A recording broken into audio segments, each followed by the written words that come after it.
Túto prestížnu udalosť v kultúrnej oblasti regiónu každoročne organizuje K2000, Združenie na podporu kultúry Hornej Nitry spolu s ďalšími organizáciami s podporou miest Prievidza, Partizánske, Handlová, Bojnice a Trenčianskeho samosprávneho kraja. Záštitu nad ňou prevzal župan Jaroslav Baška. Moderátormi večera boli Branislav Čukan a Igor Suchý. 55 ľudí sa v priebehu slávnostného večera postavilo na javisko Prievidského domu kultúry a prevzalo si ocenenia. Pamätné listy riaditeľky regionálneho kultúrneho strediska za dlhoročnú kultúrno-osvetovú činnosť dostali folklórne súbory Vtáčnik a Jánošik senior, folklórne súbory Hájiček a Belanka, spevácke skupiny Rozlet, Malinovec, Probner Echo a Hrabovka, recitátorka Anna Nedeliaková, umelecký rezbár Jozef Petrík, vedúci a dirigent speváckeho zboru Rozkvet Jan Glos, tanečná skupina Tutti Frutti, lektor v oblasti environmentálnej výchovy Vladimír Slobodník, kultúrno-osvetová pracovníčka Ľuba Hečková a neprofesionálna výtvarníčka Helena Galbavá. Je to ocenenie, ale aj povzbudenie, taký záväzok, že pokračovať ďalej, nevzdať sa, nevykolajiť a ísť. Helena Galbavá sa dostala do povedomia kultúrnej verejnosti aj založením občianskeho združenia Karpaty Art Gallery v Handlovej v roku 2012. Prevádzkovať galériu v dnešných časoch ľahké určite nie je. Tak je to ťažké, ale je to elán a všetky prostriedky, všetku snahu treba na to vynaložiť a čakať pomoc od ľudí z hora niekde a potom to ide. Kronikárka z Cigľa Božena Svitková, ľudové umelkyne medovníkárka Mária Furmanová, krasličiarka Ľudmila Bátorová a Kristina Podmanícká. Týmto 4 dámam sa za ich dlhoročnú múzejnú činnosť poďakovala pamätným listom riaditeľka Horonitrianskeho múzea v Prievidzi. Pamätné listy počas večera udelil i riaditeľ Horonitrianskej knižnice v Prievidzi. Za dlhoročnú knižnično-informačnú činnosť ich dostali bývalá knihovníčka a riaditeľka Mestskej knižnice Handlová Žofia Martišová, spisovateľka Eva Sigelová a publicista a literát Pavol Remiáš. Za uchovávanie a rozvoj kultúrneho dedičstva národa udelila ceny Oblastná rada Matice slovenskej Prievidza Partizánske, Františke Píšovej z Koša, Františkovi Kľučiarovi z Partizánskeho a Ani Kamenskej z Prievidze. Priestor na udelenie ocenení dostal i Trenčiansky samosprávny kraj, v ktorého zriaďovateľskej pôsobnosti je 12 kultúrnych zariadení.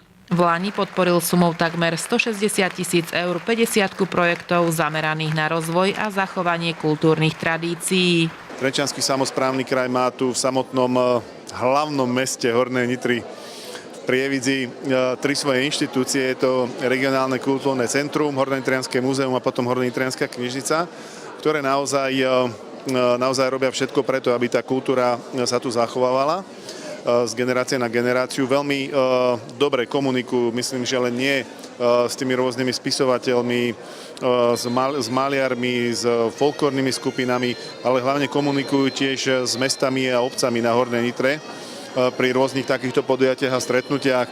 Ďakovný list predsedu Trenčianskeho samosprávneho kraja za tvorivý čin roka dostalo v oblasti hudby, spevu a tanca regionálne kultúrne centrum v Prievidzi, v oblasti folklóru Gajdoš a výrobca Gajd Juraj Dufek, v oblasti fotografie autor fotografickej výstavy Kde šťastie a radosť sa rodí Karol Kobela, v oblasti výtvarného umenia akademický maliar Alojz Petráš, v oblasti knižnično-informačných činností za realizáciu projektu cezhraničnej spolupráce regionálne cennosti Silvia Mišiaková a v oblasti muzeálnych činností a pamiatkovej starostlivosti obec Cigeľ za záchranu náhrobných krížov, ojedinelých dokladov kamenárskej výroby. Ocenenie vždy poteší. Vlastne sme završili takú jednu etapu bádania, čo sa týka miest a obcí Prievidského okresu, či to bola Nitrica, Cigeľ alebo monografia Prievidze. A pri monografiách sa vždy niečo zaujímavé objaví a pri cigelskej monografii sa objavili kamenné kríže, ktoré z takej nevedomosti ľudia vyhadzovali na smetisko a brigádnickou činnosťou a ochotou aj pána starostu sme ich zachránili. Našli sme pietné miesto a myslím si, že po ošetrení týchto kameňov, že bude to v našom regióne unikátna vec. Ľudia spojení s kultúrou šíria dobré meno nášho regiónu i za jeho hranicami a neraz sa stane, že domov prinesú i významné ocenenia. Za úspešnú reprezentáciu Hornej Nitry im poďakovalo Združenie miest a obcí Hornej Nitry. Na celoštátnej prehliadke amatérskej filmovej tvorby a videotvorby Cineama výrazne zviditeľnili prievidsky okres Vanda Mesiariková a kolektív s dokumentom Medzi vrstvami, Martin Valenta s dokumentom Vodná píla a Peter Sihelský s videoklipom Masriot Kým je noc. Z celoštátnej súťaže Slovenská kronika 2014 priniesli najvyššie ocenenia autorský kolektív Monografie Prievidza a kronikárka mesta Prievidza Anna Kocnárová. V tej istej súťaži získal cenu i autorský kolektív Monografie Kocurany. Víťazom celoštátnej súťaže detských dýchových orchestrov sa stala dýchová hudba Maguranka junior z Hornej Súče. A ďakovný list Združenia miest a obcí Hornej Nitry si odniesla i tanečná skupina Volcano z Handlovej, ktorá sa v roku 2014 stala so svojimi tanečnými choreografiami trojnásobným majstrom Európy na majstrovstvách Európy moderného tanca v Rumunsku.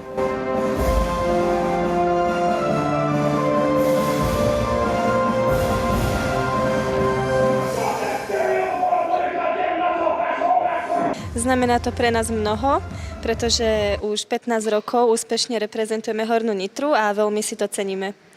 Tanečná skupina Vulcano sa zániku zatiaľ báť nemusí. Zo strany mladej generácie je veľký záujem tancovať v tomto telese. Svedčí o tom počet viac ako 200 členov. Sme pyšní a hrdí, že handlovské deti chcú nás tancovať a stále ich to baví a zaujíma. Na pódiu sa počas večera ocitli členovia spontánneho hudobného zoskupenia Nany Prievidza, a to hneď dvakrát.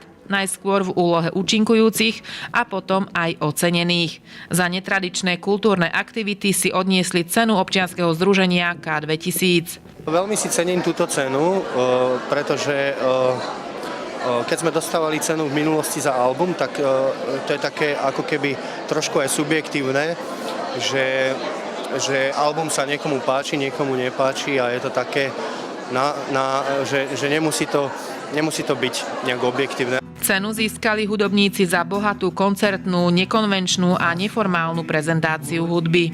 V podstate sa aj o také niečo naozaj snažím, takže ten človek, ktorý tú cenu vymyslel, tak vlastne trafil presne to, na čom mi aj záleží, aby to tak ľudia vnímali.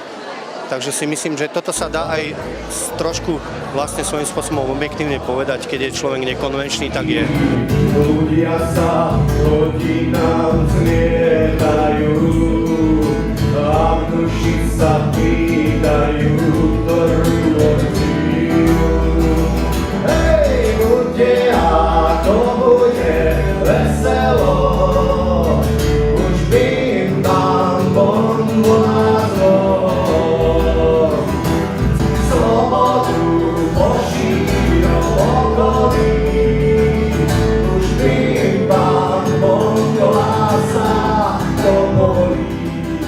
A kto mal v roku 2014 osobitný podiel na rozvoji cestovného ruchu Hornej Nitry?